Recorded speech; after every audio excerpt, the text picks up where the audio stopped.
ready for the big reveal? Introducing our beautiful 2021 Raw Beauty Ambassadors.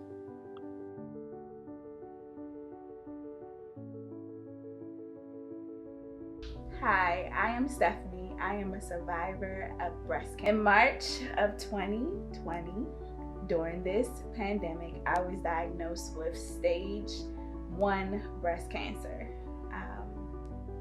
My mom had breast cancer when she carried me back in the 80s, and I was always told to basically look out for cancer. I started my mammograms 2 years ago, and this was my first traditional mammogram, and there was a little piece of cancer, very small, but I did what I had to do.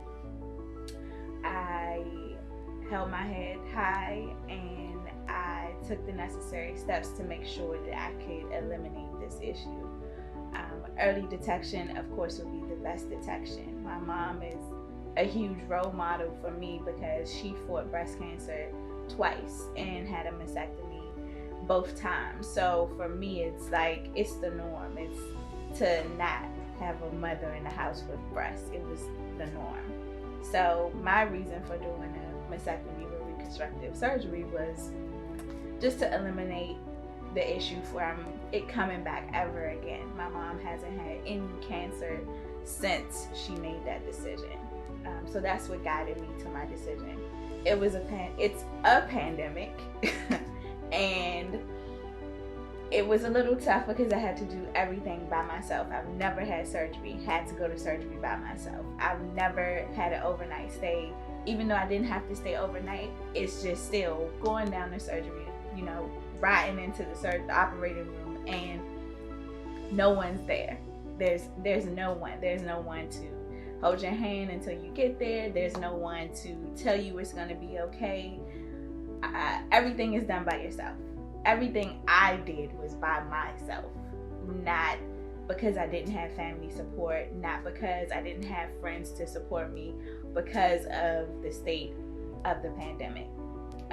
It wasn't extremely hard, but I knew that I had support, and I knew that I can get through this. And that comes from God just letting me know that He is with me, and I can't go with nothing other than trusting the Lord with all thy heart, and lean not to thy own understanding. In all thy ways acknowledge Him, and He will direct your path. And He guided me through it. So June, I was cancer free.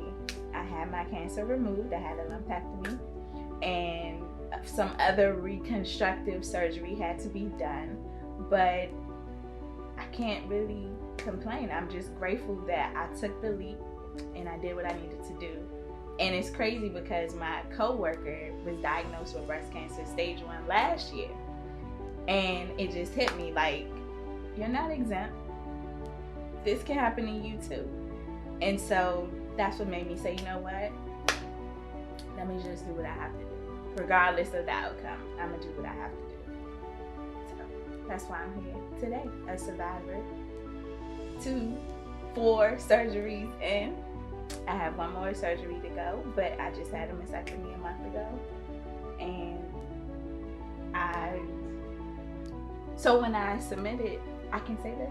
So when I submitted to be a part of this, I was recovering from surgery. My brother wrote my paragraph for me. And literally, I had just came in the house because I had wanted to do it, but I didn't really have the strength. So my brother wrote, I don't know what he wrote, because I was like, oh, maybe he didn't pick me because he wrote something crazy. And I'm still on anesthesia. So whatever he read was like, oh yeah, that's perfect. We're going to go with that. Let me give them the latest picture, which was from Sunday. And I had surgery on Wednesday. So that's what I did. So yes. So you are a walking testimony. I can't believe everything's been so recent. Yes. You don't even seem like it don't seem like it's been much enough. But if you trust in the Lord, that's what we're supposed to do, right? We're supposed to trust and believe in Him that He'll take care of you. He's been taking care of me this long. And I mean, everything felt like in the beginning it was crashing. My transmission went out on my car. I was switching jobs. I went through an integration at work. It's just been, but what can I do? I just gotta go with the flow. And so literally, I've been just going with the flow. Recovery from that mastectomy though was real. I'm not gonna lie. It took this young girl down for a little while, but I kept moving. I kept it moving. There was a little devastation and not sure how things were gonna play out, but I'm learning. I think as a young adult, I'm not sure if I follow instructions. So I've just been, yeah, because you know how someone will tell you something and it's like, am I really following their instructions? But when the doctor gives you instructions, how likely are you to really follow the instructions? And so throughout this year, I've been learning to follow instructions. If that means no lifting more than 10 pounds, there's no lifting. There's no driving for 2 or 3 weeks. There's no driving. There's no going to every, gathering or anything because of COVID. I can't really risk it because I have to take a COVID test every time before I have surgery. And it's not the rapid test. It is the real COVID test. And if I catch COVID, then that pushes back my next surgery. It pushes everything back. So I have to be careful. I have to follow the instructions because it's not only to help me continue to be healthy, it helps my progress. So I've just been doing what I have to do. That's all you can do is hold your head high. I wanted to go through this with grace. I protect my energy. I don't think we pay attention to how we involve ourselves or surround ourselves around certain groups of people that can really, really determine the energy that's around us. And I could not have nothing but positive energy. If it did not serve me well, it had to be removed. And that's literally how I can keep. It will kill you, literally. And when you have something that's already strange and dangerous in your body, you don't want to focus on something that's just as bad. So, yeah, I just can only be positive, only look forward. Because I feel like now I got a new lease on life. Right. So, yeah. So you mentioned your mother. Yes. She seems that she was a great role model. Oh, she is a great role model. She is a great role model, yes. Yeah. Well, my mom is a single mom of 3 children. I am the youngest. She had me late, considering back in the 80s it was, having a baby at 37 was late for most women. And to be diagnosed with cancer while carrying a baby, which she was diagnosed while carrying you? Yes. You did? Yes. Oh my God. Yes. But at what point did she get diagnosed? I don't know what point it was, but I know it was like right after she gave birth, they went ahead to do her surgery. So I wasn't with her, I want to say, for probably like here and there for a couple of months because of her recovery and not being able to hold a baby, take care of a baby, a small baby. So do they say that it could be genetic? It could have been. So from what I understand, I think that's what the BRCA gene is. If you carry the gene, and I don't have the gene. So I think it's from taking birth control. So now I'm pro birth control. If you don't take it, which hold on, you say you pro? I'm against it. I'm anti. Okay. So what's crazy is my theory is, so my mom did the same thing. So I had irregular cycles, which can go any kind of way. So the birth control will regulate it, make everything normal and natural. So my mom did the same thing. When she stopped birth control, she had a baby, and she also got breast cancer. I stopped birth control a year ago, and within a year, I was diagnosed with breast cancer. So it is what it is. It's a decision. I mean, I don't think I had the best doctors giving me the best decisions, but I know going forward, the part that I play in all of this, doing more research and understanding things and the effects of it rather than just doing it because it works. So my mom, yes, Had breast cancer in 86, had it again in the early 90s. Both times had a mastectomy. And just been fighting. So it was in one breast cancer first. Correct. So. But you decided you had a lumpectomy and then a mastectomy? Yes. Okay. So the lumpectomy was just to remove it for the time being, move the cancer areas until we could do the mastectomy. And so with COVID, we didn't know anything. So it was really like, oh, the surgeries, we can open up and we can do surgery. We're going to do this first and then we're going to wait to do this. So with COVID, I mean, literally everything has been in limbo.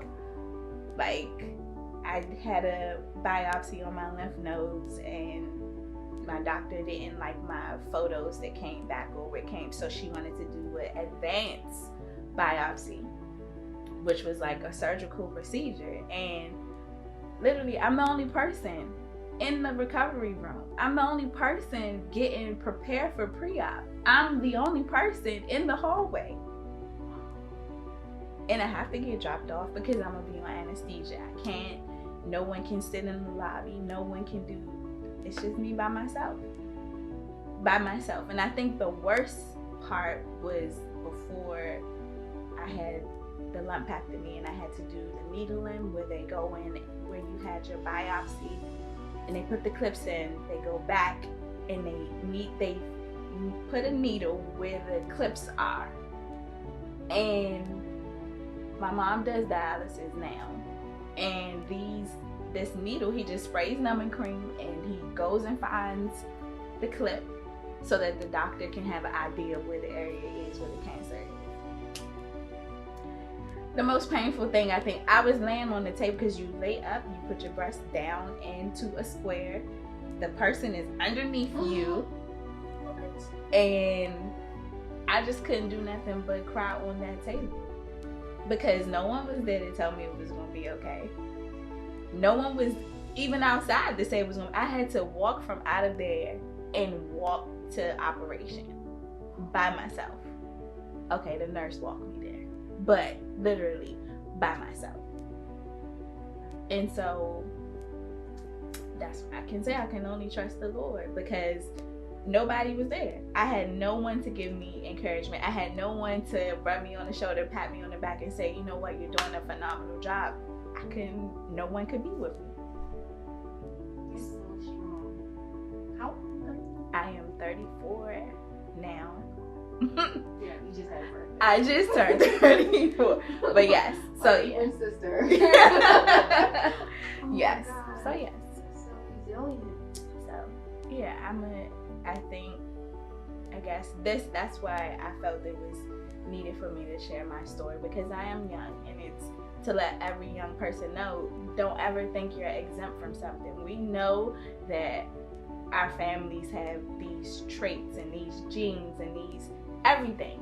We catch everything, and we have to be responsible and we have to be accountable because we're paying for health insurance and we have to utilize it. We're giving them our money. If I've been working for probably 14 years straight, I've never had surgery. So all of this money that we're giving them is it's not fair. So do what you gotta do. Wow. Yeah. You have an awesome testimony. Thank you. I know that we asked you to give 3 scriptures, but which one is the most to you? It's gonna be the Proverbs. Proverbs 3, 5, 6, and 7. And so it's trusting the Lord with all thy heart and lean not to thy own understanding. In all thy ways acknowledge him, and he will direct your path. He will make it plain. He will tell you and lead you exactly where you have to go. It might not be easy, but he'll lead you. And I'm just grateful. I'm just grateful that I was able to be chosen, because not everyone is going to have a phenomenal testimony. Not everyone is going to be willing to share their testimony. And so I feel like I was chosen. And so when I had the MRI, I had to say, God, thank you for choosing me. It wasn't personal. I never thought that I would have cancer. And it's crazy because my mom had it while she was carrying me, but I never thought that I would have it. So thank you for choosing me.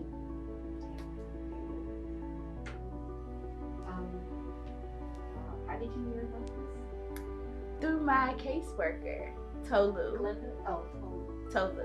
She sent out the email Is to it Kaiser? She's Or with MedStar? Doctor's Hospital. Doctors. Oh, okay. Yeah. Am I the only person from there? I think so. Oh, I okay. heard Kaiser. I know Glenda from MedStar has been on the map.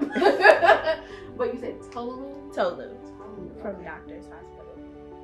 Awesome.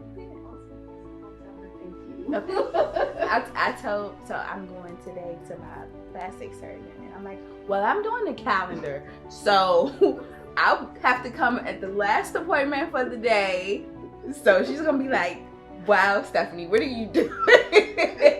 So yes, so I've been seen over at Doctor's Hospital, which I've been taking care of. What has this day meant to you so far?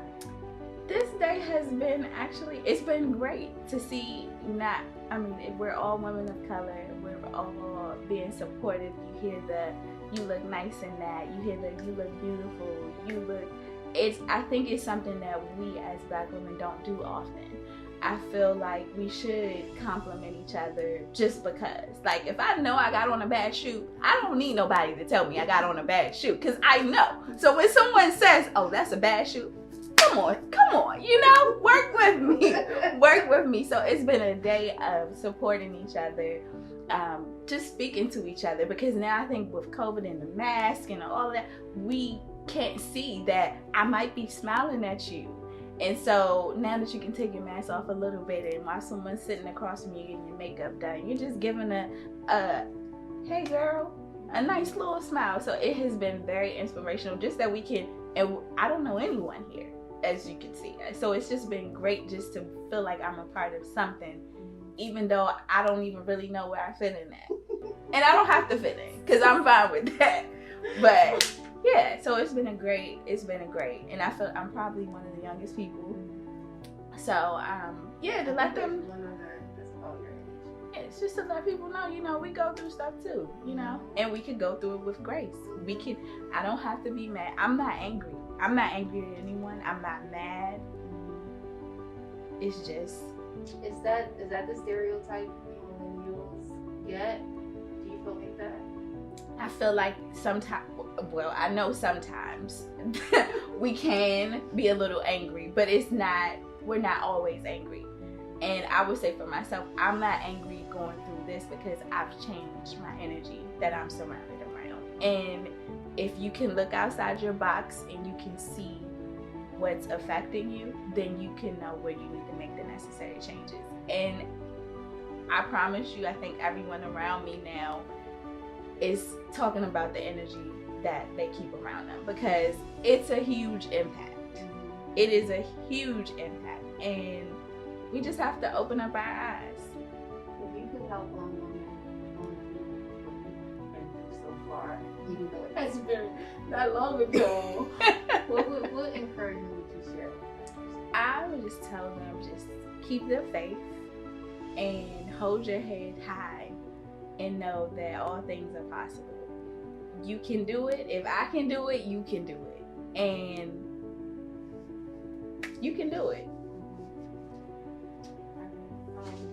Is there anything special that you're doing that you're excited about? Maybe you own a business, got a passion project? Maybe you just did a DIY you proud of something. Or you got a favorite TV show? Anything? Anything you enjoying right now? Okay, well, what I'm enjoying right now is this actually is part of, I took pictures in my phone today of my journey. I've been basically doing photo shoots to actually capture my journey throughout this entire transition. Of course, your body's gonna do a transformation. I've been trying to get a little healthier, so my changes have helped me, which I've been, keeping track of things. I started walking, I started drinking more water, and it started to pay off. So I've just been coming up with little mini photo shoots. Yes, I took pictures. They took my pictures on my phone in the lobby. So just to keep track of things that I'm doing through my whole journey of being cancer free now, because I can say I'm cancer free now. Yes. So yeah, that's about it. I'm just a normal young person. I take care of my mom, so maybe that's a good thing that I do. I take care of my mom. She's well taken care of. And you say you have siblings? yes, I have 3? 2 brothers. No, 3 total. Yes. 2 brothers. Older, and then the older than you. Yes. How they treat you? Like a little girl? Well, my oldest brother, I am his baby sister. The middle one is a little shaky. Okay. That one is a little shaky. Is But it my the older, middle one or the old one that wrote your story for you? the older one. Okay. Yeah, the older one. And he treats me, literally, I am still his baby sister. So I don't know if I'm going to ever grow out of that. Right. And you don't have children. I don't have any children. So yeah, I'm just a little family oriented, trying to do the right thing. Are you from this area? Yes. Okay. Yes. Okay. Yes. Yes. All right. Well, to wrap this up, I'm going to count you down 3, 2, 1. You're going to look at the camera and you're going to say, I am Stephanie and I am raw, beauty, proud. Okay. And then kind of pause for 3 seconds. You can do whatever you feel like today. Okay. Just show some personality. Okay. And that looks easy. It's a little A little bit. not that easy. Okay. All right. Oh, hold on. You gotta give your cousin a shout out. Oh, yes. My cousin Minna. Yes, she loves me. Style by Fermina. Her name is Fermina Teller on Facebook. Created for you on Instagram. Yes. Go, Mina. Yes. I love her. And her birthday is today, so that's what makes it even. So she stayed up late last night to get me into this outfit because I needed something. When I seen it said like 2-piece. I was like, oh, I could do it too. Oh yeah, we're gonna go and make something really, really nice. So yes, teamwork. Thank you. Yes. All right. So I'm gonna say I am Stephanie and I am raw, beauty, Proud. Okay. 3, 2, 1. I am Stephanie and I am raw, beauty, proud.